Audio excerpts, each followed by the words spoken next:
Buksan natin ang ating mga Bible sa 1 John chapter 3. Basahin natin ang mga talatang 1 hanggang 3. 1 John chapter 3 verse 1 to 3.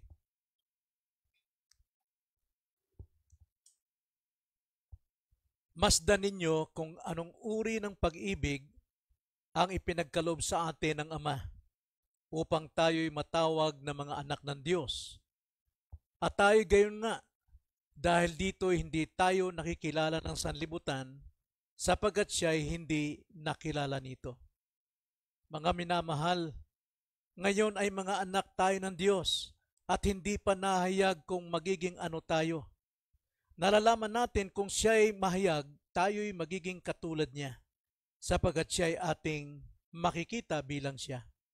At sino mang may ganitong pag-asa sa Kanya, ay naglilinis sa kanyang sarili, gaya naman niyang malinis. Tayo po'y manalangin. Panginoon, muli kami po'y lumalapit sa inyo at inihiling namin ng iyong banal na Espiritu na siyang patuloy magbigay sa amin ng liwanag ng kaunawaan ng iyong mga salita. At dalangin namin na palakasin niyo kami, patibayin niyo kami sa aming pong paglilingkod sa inyo, lalo na sa pagmamahal, pag-ibig na ibinigay nyo sa amin, ay maibig kayo ng higit sa lahat ng bagay. Pagpalain po ninyo ang aming pong pagbubulay-bulay ng iyong salita, nawa maunawaan namin ang katotohanan, at ang katotohanan ang siyang palaging magbago sa amin. Ito ang aming dalangin sa pangalan ng Panginoong Hesus. Amen. Napakalungkot po sa nangyayari sa ating bansa. Sunod-sunod po ang bagyo. At nakikita natin sa YouTube, sa TV, kung paano po nasasalanta ang ating pong bansa, lalo na ang maraming buhay na nawala dahil po sa mga sakunang ito. At mapapansin ninyo, may mga eksena po na nakikita natin sa YouTube o sa TV na may mga taong natrap sa kanilang kalagayan. Ang baha umaapaw na, lakpas tao.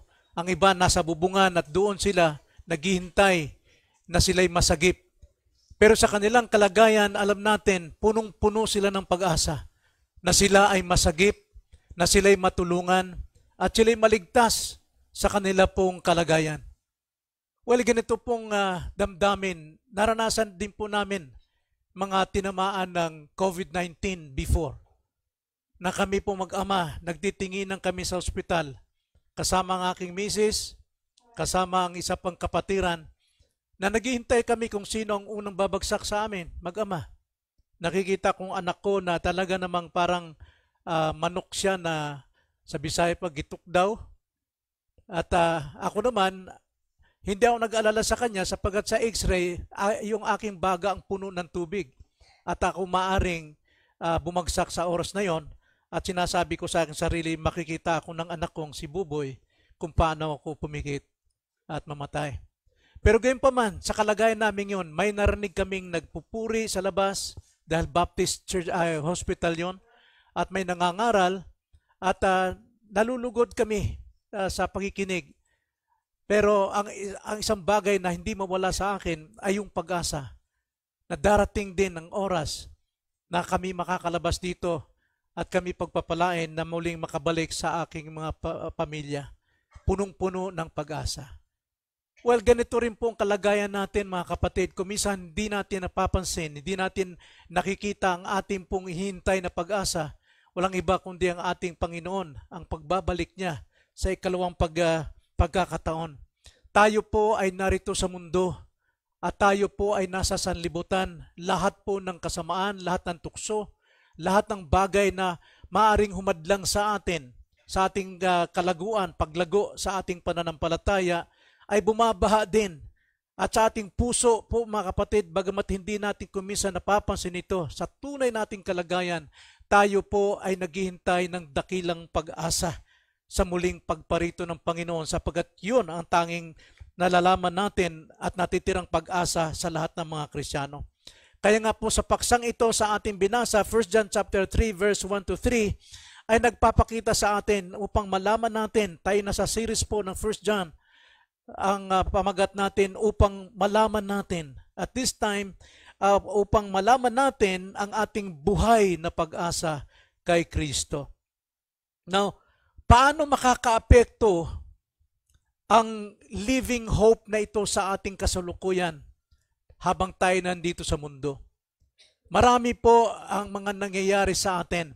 Marami po ang nabibiktima ng kamalian ng pag-asa. Subalit, ang totoong pag-asang taglay natin ay maaaring makapagbabago sa atin habang tayo ay nabubuhay sa mundong ito.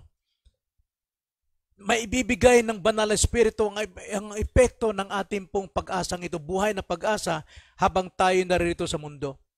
Kung ating panghawakan at pagtiwalaan ang sinasabi ng banal na kasulatan, hindi tayo matitinag anuman ang ating magiging kalagayan dito habang tayo ay nasasalanta ng iba't ibang mga kalamidad. Ito'y pansamantala lamang, ngunit mayroon tayong pag-asa ang ating Panginoon. Malaki ang may ambag nito sa ating pangugali sa kasalukuyan. Malaki may ambag nito sa ating mga asal, sa ating mga kilos, sa ating pamumuhay. Babaguhin niya ang ating pananaw at ang ating pangugali kung hawak natin ang buhay na pag-asang ito na ang Panginoon ay muling darating. Now, dito po sa ating binasa mga kapatid, 1 John chapter 3 verse 1 to 3, mayroon po tayong dapat tatlong kilalanin tungkol sa ating buhay na pag-asa. Una, kilalanan natin kung kanino nagmula ang pag-asa. Tignan natin ang pinagmula ng pag-asa. Pangalawa, tignan natin ang pangako ng pag-asa. At ikatlo, tignan natin ang mga aktibong hakbang ng pag-asa.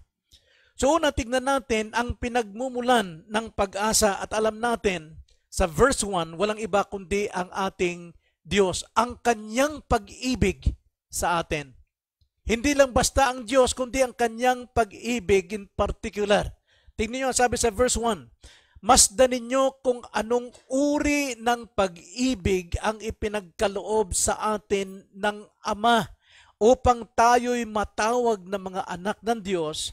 At tayo'y gayon nga, dahil dito'y hindi tayo nakikilala ng sanlibutan sapagkat siya'y hindi nakilala nito. Yung ating pong pinagmulan ng pag-asa, hindi sa mga bagay na material, hindi sa mga darating na mga pagpapala natin o mga blessings, kundi dahil po sa pag-ibig ng Diyos. Anong klaseng pag-ibig ang ibinigay sa atin ng Panginoon? Now, alam natin, 1 Peter chapter 1 verse 3, ang pag-ibig niya ay mahabagin.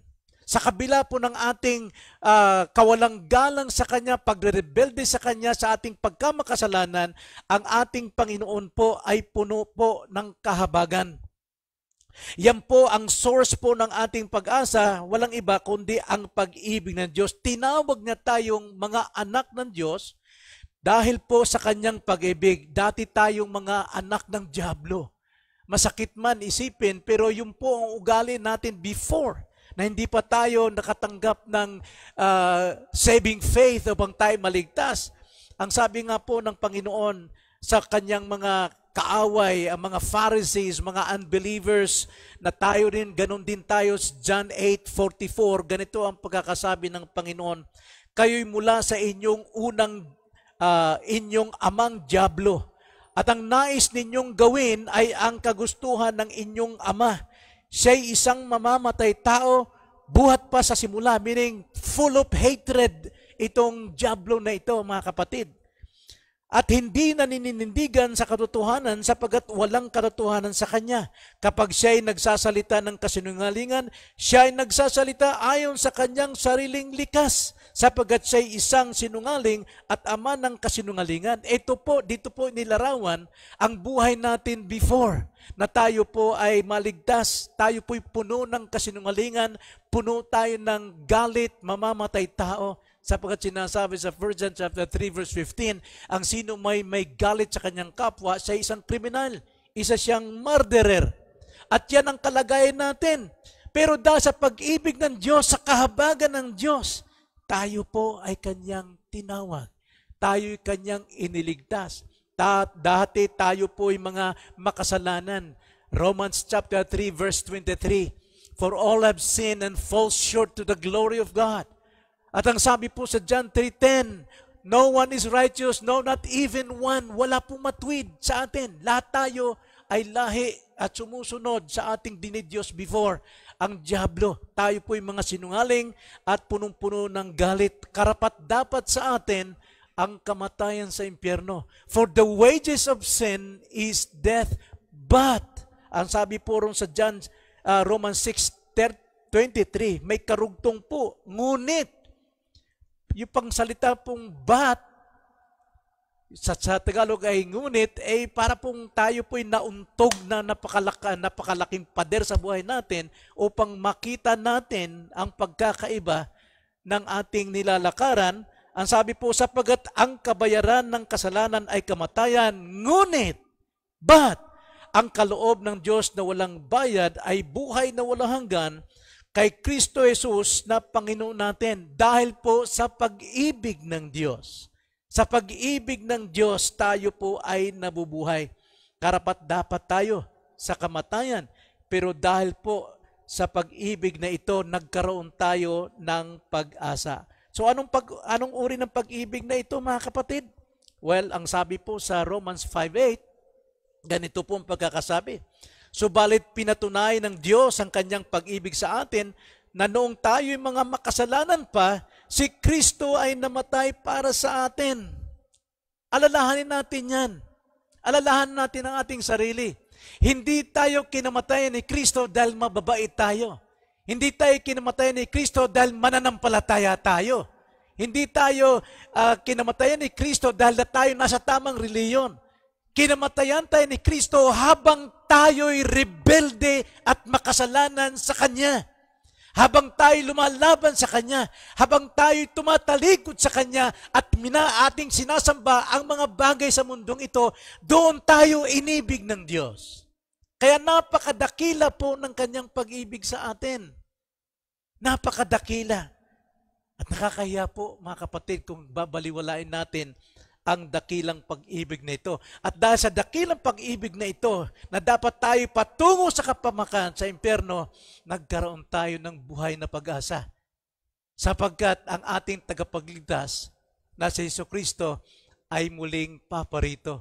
Hindi upang kanyang tubusin muli ang kasalanan, kundi upang kanyang kunin ang mga naghihintay sa kanya. Hebrews chapter 9 verse 28. Kaya napakadakila po. Tinawag tayong kanyang mga anak. Tinawag na tayong mga anak. Itong pundasyon ng ating buhay na pag-asa. We are His children. Tayo, dahil sa kanyang pag-ibig. So yun ang pinagmulan ng ating pag-asa. Ang pag-ibig ng Diyos. Kaya kung wala ang pag-ibig ng Diyos sa iyo, wala kang pag-asa. Ibig sabihin, wala kang tamang relasyon sa ating Panginoon. Ikalawa, kilalanan natin ang pangako ng pag-asa. Verse 2 sa ating text, "Mga minamahal, ngayon ay mga anak tayo ng Diyos at hindi pa nahayag kung magiging ano tayo." Tayo po ngayon, mga anak ng Diyos, pero mayroon tayong magiging larawan ng pagiging anak ng Diyos pagdating ng ating Panginoon. Ngayon, hindi pa natin alam kung ano ang magiging atin. Pero ang banal na kasulatan nagtuturo sa atin kung ano tayo pagdating ni Kristo. Pero sabi rito, mga minamahal, ngayon ay mga anak tayo ng Diyos. Hindi natin may pagkaila at hindi pa nahayag kung magiging ano. So, ibig salitang magiging, mayroon tayong magiging anyo pagdating ng ating Panginoon. Ito yung tinatawag na blessed hope. Blessed hope. Nalalaman natin na kung siya'y mahayag, kung makita na natin ang Panginoon si Jesucristo, tayo'y magiging katulad niya. Sapagkat siya'y ating makikita bilang siya. So mayroon tayong hinaharap na pangakong pagbabago sa ating buhay, sa ating pangangatawan. Ngayon nagdurusa tayo. Tayo'y dumadanas ng iba't ibang kabiguan. iba't ibang mga kalamidad sa buhay, pansamantala lang ito. Hindi po ito may kukumpara sa ating pag-asang darating. Ito'y pansamantala lamang. Marami tayong karamdaman. Ako mayroon din karamdaman. For 33 years na akong diabetic. Then 27 years akong nag-i-inject ng insulin. Then 14 tablets a day for 33 years. Pero hindi ako gumaling. Pero salamat sa Panginoon, sa fasting, sapagkat tinanggal ko na lahat ng gamot. Lahat ng insulin, injection, wala na. Pero hindi nangangahulugan, okay na ako. Mas higit kong nanasain ang pagbabalik ng Panginoon sapagkat itong katawang nabubulok ay magiging katulad sa Kanya. Ito yung ating blessed hope. Mawawala ng ating pagdurusa. Tingnan nyo ang sabi sa Revelation chapter 21 verse 3 to 4. Ganito po ang pagkakasabi.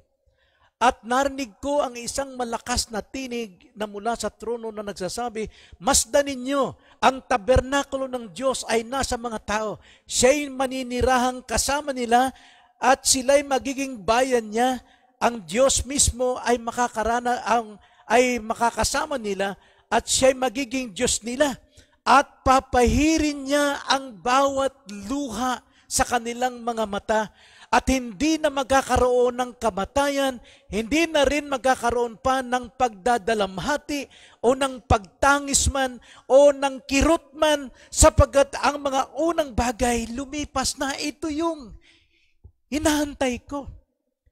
Hinahantay natin. Marami tayong nararamdaman ngayon. Marami tayong mga kabiguan ngayon. Marami tayong kamalasan kuminsan ngayon. Pero alam natin, wala pong malas sa mga anak ng Diyos. Ngunit naranasan natin ang hirap na ito. Katotohanan ng kaligtasan ng Diyos sa atin, mga kapatid, ay punong-puno ng pag-asa. So anong uri ng pag-ibig ito, mga kapatid? Mahabagin ang Diyos. At tayo'y kanyang kinamatayan habang tayo'y masama pa. At ngayon, may pangako ang pag-asa, pangakong pagbabago. Nagsimula ito sa dakilang kaligtasan. Nung tayo po ay makasalanan, tayo po ay nagwawander sa mundong ito, ginagawa natin anumang gustuhin natin, wala tayong kinabukasan, hindi natin natatanaw kung saan tayo po patutungo. Hindi natin alam ang oras natin, maaaring bukas ay mamatay tayo o mamaya pa lamang mamamatay tayo. Ngunit nung tayo po ay kanyang kinatagpo, nung kanya po tayong tinawag sa pamagitan ng Ebanghelyo at binigyan tayo ng dakilang pananampalataya na kapagliligtas, tinanggap natin ang gawang kaligtasan ng Diyos sa pamagitan ng kamatayan ni Kristo at tayo po'y naligtas na bago po ang buhay natin. At patuloy itong mababago hanggat tayo po'y naghihintay sa pagdating ng ating Panginoon.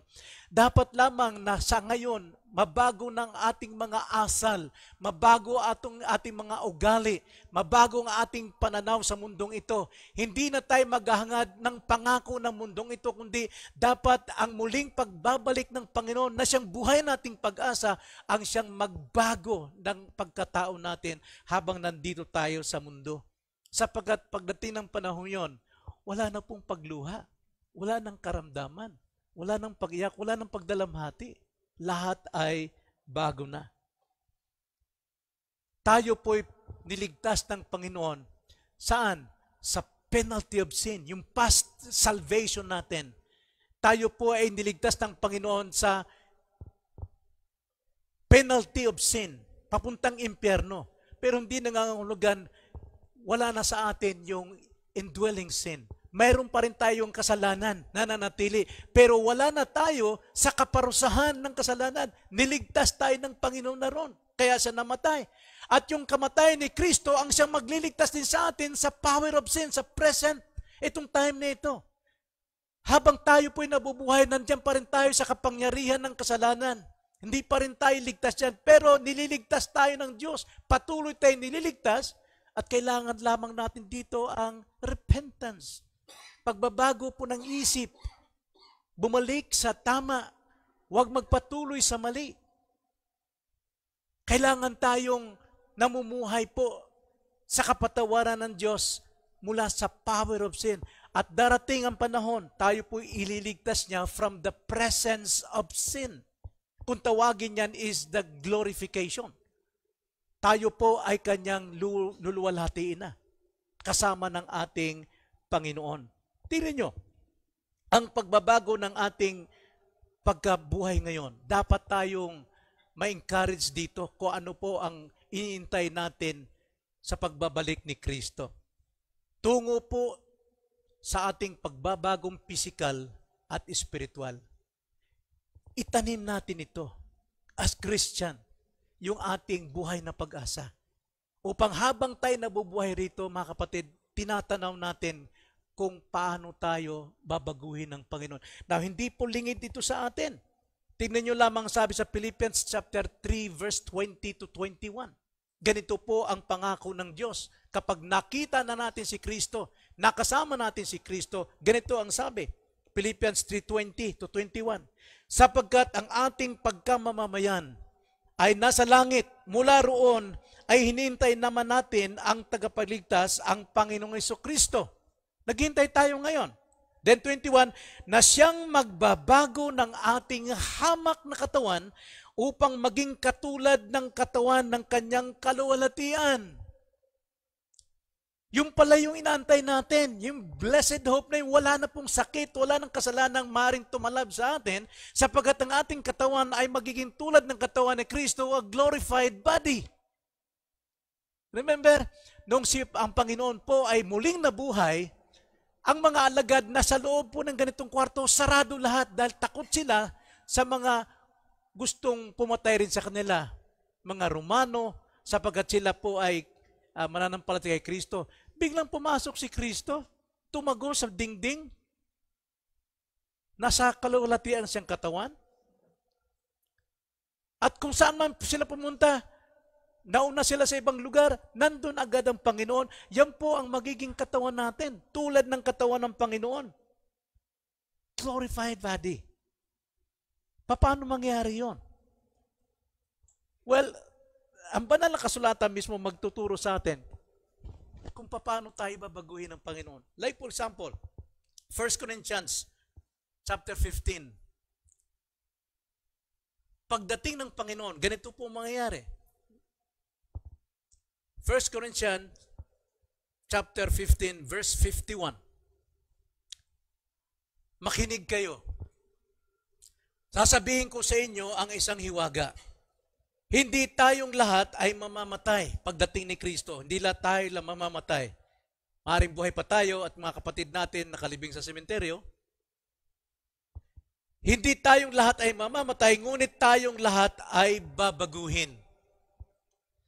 Sa isang saglit, sa isang kisap mata, sa huling pagtunog ng trompeta, sapagkat ang trompeta ay tutunog at ang mga patay ay mabubuhay, na walang pagkasira at tayo'y babaguhin. Sapagkat kailangan na itong may pagkasira ay magbihis ng walang pagkasira at itong may kamatayan ay magbihis ng walang kamatayan. Subalit kapag itong may pagkasira ay mabihisan ng walang pagkasira at itong mga kamatayan, itong may kamatayan ay mabihisan ng walang kamatayan, ay mangyayari ng walang kamatayan, ay mangyayari ang salitang nasusulat. Ang kamatayan ay nilamon sa pagtatagumpay. Wala na pong kamatayan doon. Lahat po tayo, in a twinkling of an eye, we will be changed. Yun po yung ating pag-asa. Naghihirap pa tayo sa ating katawang, maraming karamdaman, maraming sakit. Lagi kong sinasabi, example si Brother Rudolph, noong tayo pa Pentecostal pa, na si Brother Rudolph, tingnan niyan, kulang yung kanyang mata. Pero pagdating sa panahon, pagdating ng Panginoon, kumpleto yan.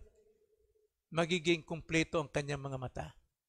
Ngayon, nagdurusa kayo sa inyong anong karamdaman ngayon, pagdating ng panahon, pagdating ng ating Panginoon, babaguhin ang lahat ng ito. Magiging makalangit ang ating pangatawan. Hindi ba kayo nananabik doon, mga kapatid? Every morning, pagising ko pa lamang, mga kapatid, itong aking spinal, kasama itong aking kabilang binti, masakit. Pagka humiga ako kagabi, tatagilid lang ako, aray, sumisigaw ako doon, masakit. Kabila, masakit. Sabi ko, Lord, dumating ka na. Para lahat ng karamdamang ito ay mawala na. Si Mama naman, bising-busy sa kapapanood yung mga taong nasa baha, sa Bicol. Nasapa, alas 2 na naman umaga. Sabi, matulog ka na, tinulan mang ulan, dito sa atin. Hindi sa Malabon. Nakaraang pang bagyo pala yung pinapanood niya. Sabi ko, yung mga taong yan, dapat makita natin na kung sila'y umaasa doon sa pansamantalang pag-rescue sa kanilang buhay, higit nating asamin ang pag-rescue ng ating Panginoon sa kanyang pagbabalik. Sapagkat hindi natin maranasan ang mga kalamidad na ito. Hindi natin maranasan ang paghihirap na ito. Ang Diyos ang siyang magbibigay sa atin ng bagong katawan. Ang ating citizenship ay sa heaven. Kung paanong si Kristo magpapakita sa atin sa isang katawan na glorified, ganun din po tayo. Kaya nga, ito ang buhay natin pag-asa. Ano ang foundation? God's love, ang ating buhay na pag-asa. So nakita natin pinagmulan ng ating pag-asa, nakita natin ang pangako ng pag-asa. Ngayon naman, kilala natin ang aktibong hakbang ng pag-asa. Mga aktibong hakbang ng pag-asa habang tayo naririto. Verse 3 sa ating text.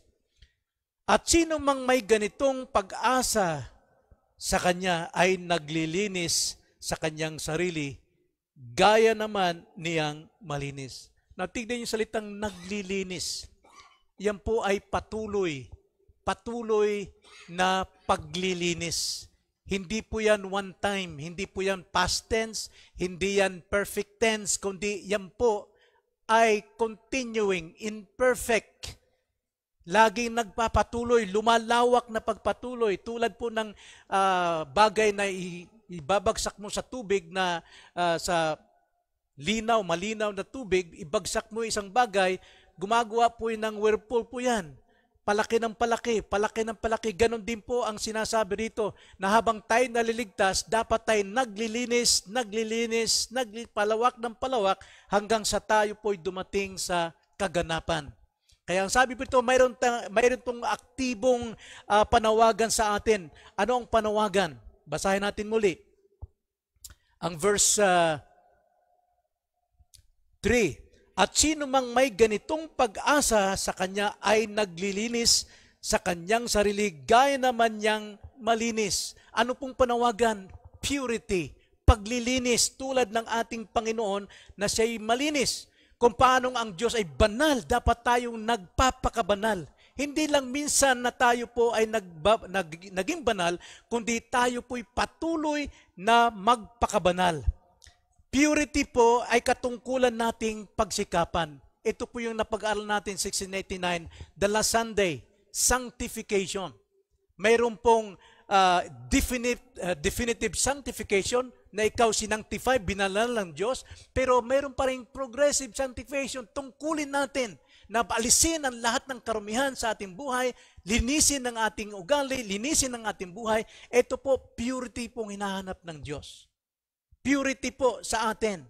Huwag tayo makisangkot sa mundong ito, sa gawa ng sanlibutan ng mundong ito. Purity, katungkulan natin itong gawin. Kung taglay natin ang pag-asang ito, the blessed hope na ito, ay magagawa po nating maglinis ng ating mga sarili. Kung tayo po ngayon ay nasasangkot sa iba't ibang gawa ng sanlibutan,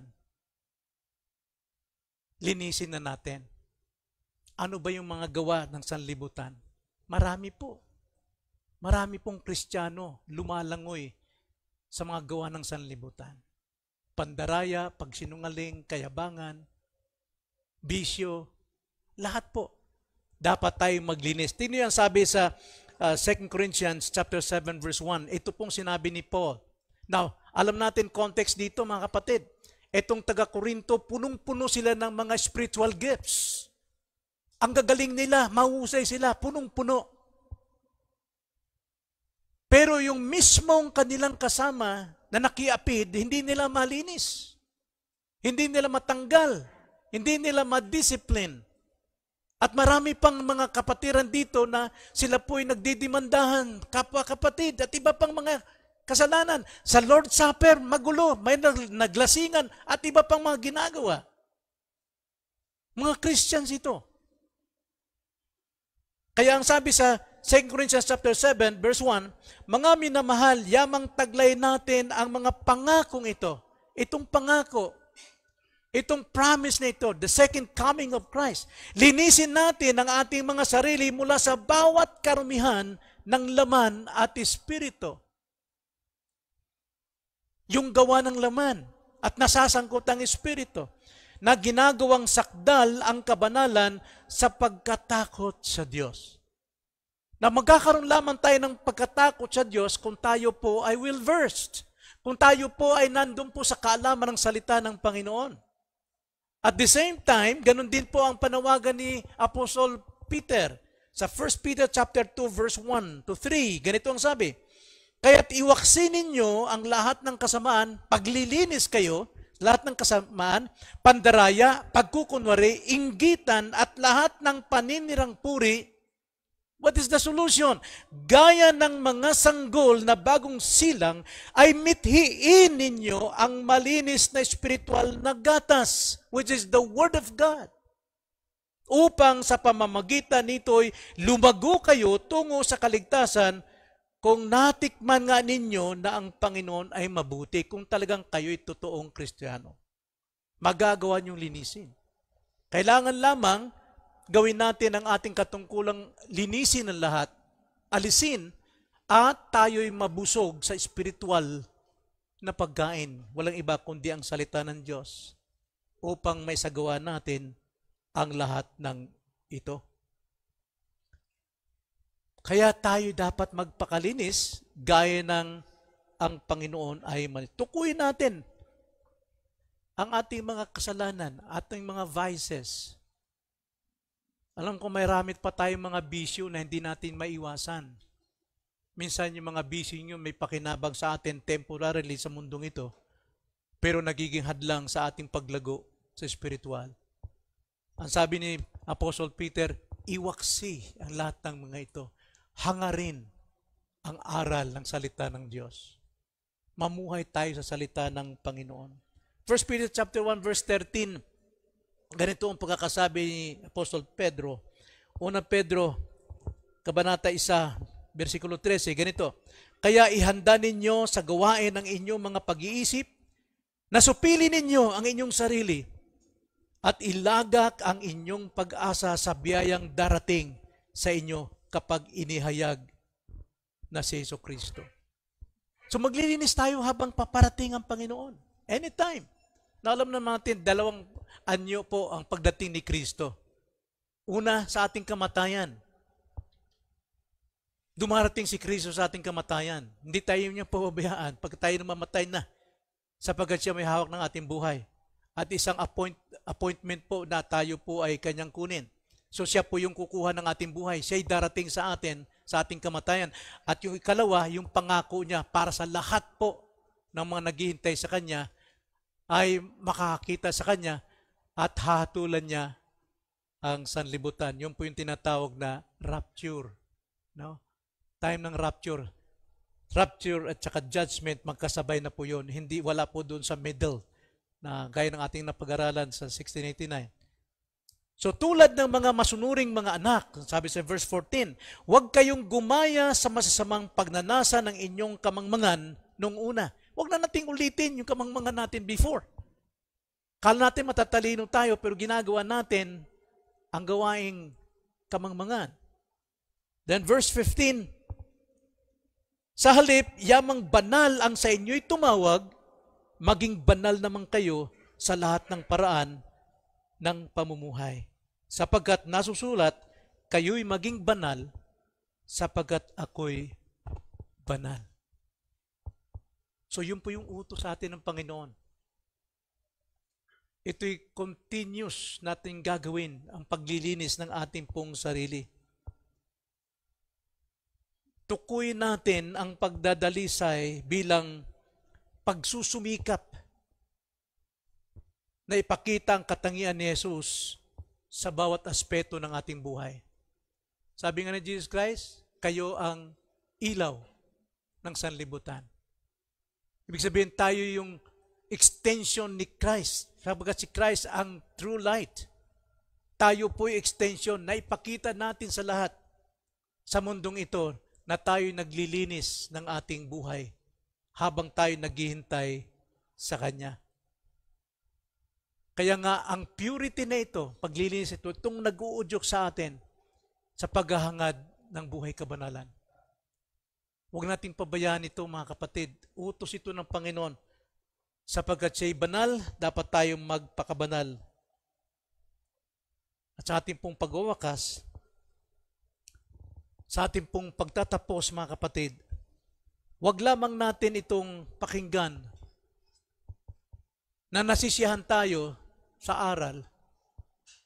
Sapagkat kung taglay ninyo ang totoong pag-asang ito, ay dapat nating suriin ang ating mga sarili. Ano na bang buhay ko ngayon?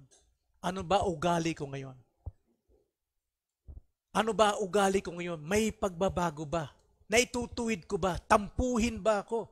Madali ba akong masaktan? Banal ba yan? Kabanalan ba yan? Kailangan baguhin natin ang ating sarili. Taglay natin ang pag-asang ito.